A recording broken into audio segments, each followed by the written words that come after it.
bien, pues tenemos sobre la mesa un conjunto de fuentes bastante variado para el análisis de hoy. Sí, bastante. A primera vista vemos política guatemalteca, el hijo de un narcotraficante, premios de cine y una tragedia en un zoológico. Suena un poco a rompecabezas, sí. Parece, pero creo que hay un hilo conductor, ¿no? La idea de sistemas bajo presión. Y lo que sucede cuando esos sistemas, bueno, se tensan hasta el límite. Es un excelente punto de partida, de hecho, porque estas noticias que parecen totalmente aisladas, en realidad conversan entre sí. A ver, empecemos por Guatemala. Empecemos por ahí, donde las fuentes nos muestran como dos caras de la misma moneda. Por un lado, una acción política muy pero muy específica en el Congreso. Exacto, esta convocatoria a sesiones extraordinarias para esta semana. Y el punto central del martes es la separación de una diputada, Sandra Millán, de su bloque. Ajá. Suena a política interna, algo muy de nicho. ¿Y lo ves? Hasta que lo unes con la otra fuente que tenemos. La advertencia de la Comisión Interamericana de Derechos Humanos, la CIDH. Cierto. Ellos usan un término muy potente, ¿eh? Debilitamiento institucional. Ya no están hablando solo de una diputada, sino del temor de que todo el sistema de justicia esté en riesgo. Y aquí es donde la cosa se pone interesante, porque la CIDH está preocupada por las elecciones de 2026, pero no son unas elecciones, digamos, normales. No. Son las llamadas elecciones de segundo grado. ¿Podemos aclarar un poco qué significa eso? Claro.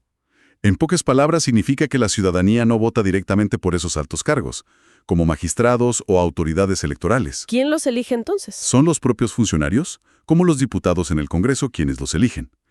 Y ahí, justo ahí, está el peligro que señala la CIDH. Entiendo. Si la institución está debilitada, pues esas elecciones se convierten en un intercambio de favores políticos, no en una selección de los más capaces. Se politiza la justicia, básicamente. O sea que una maniobra que hoy parece pequeña, como mover a una diputada, podría ser parte de un juego mucho más grande. Un juego para controlar las cortes en el futuro. Es una idea que, la verdad, da escalofríos. Totalmente. Y esa sensación de inseguridad nos lleva casi de la mano a la siguiente nota, la de la desaparición de Claudia Pamela Rivas en Zacapa. Es una historia muy trágica. Y en medio de la investigación, hay un detalle que resalta mucho en las fuentes. ¿Cuál? Los familiares encontraron 2 llaves de motocicleta que no pertenecían a la víctima. Ah, mira. Es un pequeño error, un descuido de los perpetradores, pero podría ser la pista que resuelva todo el caso. Demuestra cómo, en medio del caos, un pequeño fallo en el sistema de los criminales puede ser la clave. De un crimen local pasamos a uno a escala global. Hablemos de Joaquín Guzmán López, el hijo de El Chapo. Sí. Se declaró culpable en Estados Unidos. Y a primera vista, bueno, parece una gran victoria para la justicia. Pareciera, sí. Pero las fuentes sugieren que es bastante más complejo. ¿Por qué? Porque su hermano, Ovidio, hizo exactamente lo mismo hace unos meses. Algunos analistas de hecho lo ven como un movimiento estratégico del cártel de Sinaloa. Una estrategia. ¿Cómo? Sacrifican a 2 líderes de muy alto perfil para calmar la presión de Estados Unidos, mientras la verdadera maquinaria, o sea, el tráfico masivo de fentanilo, sigue funcionando con nuevos gerentes. Vaya, así que no es tanto un fin de la historia como una jugada en un tablero de ajedrez global. Exacto. Están usando a sus propios líderes como si fueran piezas descartables para proteger el negocio.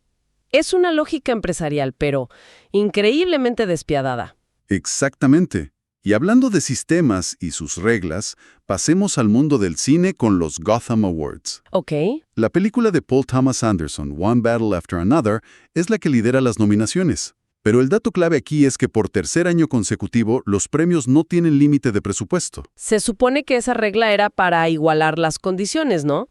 Para que una pequeña película independiente pudiera competir con una producción mucho más grande. Esa era la intención original, sí. Pero la pregunta que plantean las fuentes es si realmente funciona. Claro. ¿O acaso esta regla permita que las grandes producciones de estudio con apariencia de indie, pero con muchísimo dinero detrás, terminen dominando y desplazando a los verdaderos cineastas independientes? Es otro caso de un sistema cuyas reglas podrían tener consecuencias, pues, no deseadas. Justo. Lo que nos lleva a la última noticia, que es quizá la más dura de todas.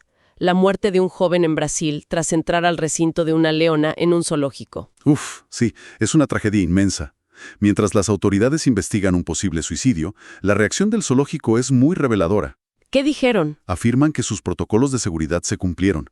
Pero lo más importante es su decisión de no sacrificar a la leona. ¿Y cuál fue el argumento? Su argumento es que el animal actuó por instinto. Es un sistema natural inmutable, chocando de forma brutal con una acción humana. Entonces, si unimos todo, desde el Congreso hasta el zoológico, ¿cuál es el gran panorama que nos pintan estas fuentes? Pues que todos estos sistemas, el político, el criminal, el artístico e incluso el de seguridad, están en un estado constante de tensión.